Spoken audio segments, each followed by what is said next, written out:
નશાના નેટવર્કની નહીં પરંતુ એક એવી મહેફિલની જે છેલ્લા ઘણા સમયથી જામતી હતી એક ફ્લેટમાં પેડલરો સાથે મળી નશાના બંધાણીઓએ જમાવી હતી મહેફિલ, જેનો પોલીસે કરી દીધું છે પર્દાફાશ।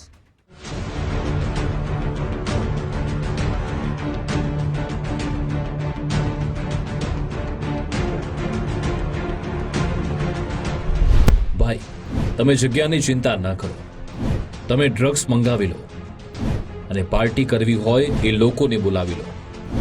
પાર્ટી આપણા ઘરે કરીશું, ના પોલીસની ચિંતા અને ના બીજું કોઈ ટેન્શન। આ ડાયલોગો તો અમદાવાદના નારણપુરા વિસ્તારમાં રહેતા 56 વર્ષીય જિગ્નેશ પંડ્યાના। ડ્રગ્સના બંધાણીઓને તો આટલું જ જોઈતું હતું। પાર્ટી કરવાની સૌથી સુરક્ષિત જગ્યા ઘર સિવાય બીજી કઈ હોઈ શકે એ વિચારી આરોપી ડ્રગ્સ લઈ 19 તારીખની રાત્રે જિગ્નેશના ઘરે પહોંચ્યા। ડ્રગ્સના એક બાદ એક કશ મરાતા હતા, ત્યાં જ એસઓજીની ટીમે રેડ કરતા રંગમાં ભંગ પડ્યો।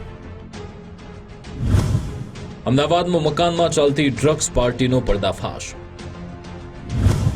નારણપુરા વિસ્તારના એપાર્ટમેન્ટમાં ચાલતી ડ્રગ્સ પાર્ટી। 25.58 લાખનું ડ્રગ્સ જપ્ત, પાર્ટી કરતા 5 આરોપી સકંજામાં। અમદાવાદ શહેર એસઓજી ક્રાઇમ બ્રાન્ચના સકંજામાં બેસેલા શખ્સનું નામ છે જિગ્નેશ પંડ્યા। નારણપુરામાં જૈન દેરાસરની નજીક આવેલા એલિફન્ટા એપાર્ટમેન્ટના 14મા માળે તેનો ફ્લેટ આવેલો છે। જિગ્નેશના ફ્લેટમાં બાકીના આરોપી ડ્રગ્સ પાર્ટી કરવા ભેગા થયા હતા। તેની બાતમી મળતા એસઓજી ક્રાઇમની ટીમે રેડ કરી ઘરમાંથી 25 લાખની કિંમતનું 256 ગ્રામ ડ્રગ્સ જપ્ત થયું। ત્યાંથી જિગ્નેશ પંડ્યા, મોહમ્મદ પઠાણ, મુસ્તકીમ શેખ, અબરાર ખાન પઠાણ, મોહમ્મદ એજાઝ શેખ અને ધ્રુવ પટેલ નામના શખ્સોની ધરપકડ થઈ છે। સંધાને નારાયણપુરા વિસ્તારમાં રેડ કરતા 6 આરોપીઓ ડ્રગ્સ સાથે ઝડપાયેલા છે, જેમાં મુખ્ય જે આરોપી છે એ મોહમ્મદ ખાન પઠાણ જે જાવરાનો છે। આ 3 જે પેડલરો છે એની પાસેથી પણ ડ્રગ્સ મળેલ છે। એ ઉપરાંત જે મુસ્તકીમ છે જેને ડ્રગ્સ મગાવેલ હતું અને જે મોહમ્મદ ખાન છે જે ડ્રગ્સ લઈ આવેલ હતું પ્રતાપગઢ, એ પણ પકડાઈ ગયેલ છે અને ડ્રગ્સ ગાડીમાંથી પણ બરામદ કરેલ છે અને એના પાસેના કબજામાંથી પણ કરેલ છે। ક્યાંથી લાવ્યા એમડી ડ્રગ્સ? કેવી રીતે ડ્રગ્સ પાર્ટીનું આયોજન થતું? પોલીસ તપાસમાં સામે આવ્યું કે જિગ્નેશ અપરિણિત છે અને ઘરે એકલો જ રહેતો હતો। જિગ્નેશ ગાંજા અને દારૂનો વ્યસની છે, 2 વર્ષથી ડ્રગ્સની લતે ચડ્યો હતો। મોહમ્મદ પઠાણ રાજસ્થાનના પ્રતાપગઢથી ડ્રગ્સ લાવ્યો હતો। અગાઉ પણ મોહમ્મદ 2 વાર અમદાવાદમાં ડ્રગ્સની ડિલિવરી કરી ચૂક્યો છે।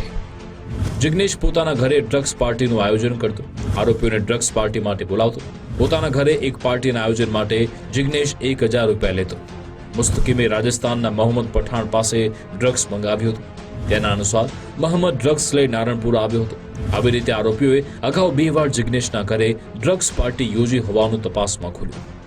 પોલીસથી બચવા આરોપીઓ વોટ્સએપ કોલથી વાતચીત કરતા, જેથી જગ્યા નક્કી કર્યા બાદ આરોપીઓ પાર્ટી યોજતા હતા।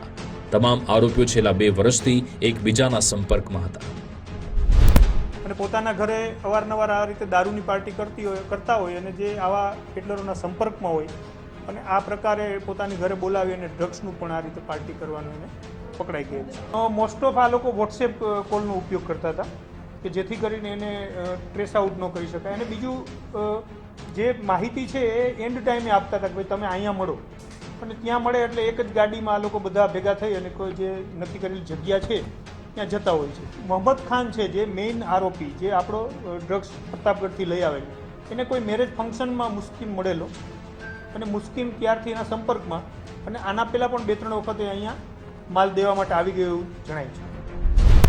પોલીસે પકડેલો આરોપી મોહમ્મદ એજાઝ ગોળલીમડા, અબરાર ખાન જમાલપુર અને ધ્રુવ પટેલ નારણપુરા વિસ્તારનો રહેવાસી છે। અબરાર ગુનાહિત ઇતિહાસ ધરાવે છે। તેના વિરુદ્ધ મારામારી અને જુગારના ગુના નોંધાયેલા છે। તેને તડીપાર પણ કરાયો હતો। મુસ્તકીમ વિરુદ્ધ પણ મારામારી અને હથિયાર સંબંધી ગુના નોંધાયેલા છે। ધ્રુવ પટેલ લસણનો વેપારી છે, પણ ડ્રગ્સનો બંધાણી હોવાથી આરોપીના સંપર્કમાં આવ્યો હતો। આ ગુનામાં પોલીસે 7 પૈકી 6 આરોપીને પકડ્યા। ત્યારે ડ્રગ્સની હેરાફેરીની સાથે હવે પોલીસથી બચવા આરોપીઓ ઘરમાં જ પાર્ટી યોજતા હોય છે।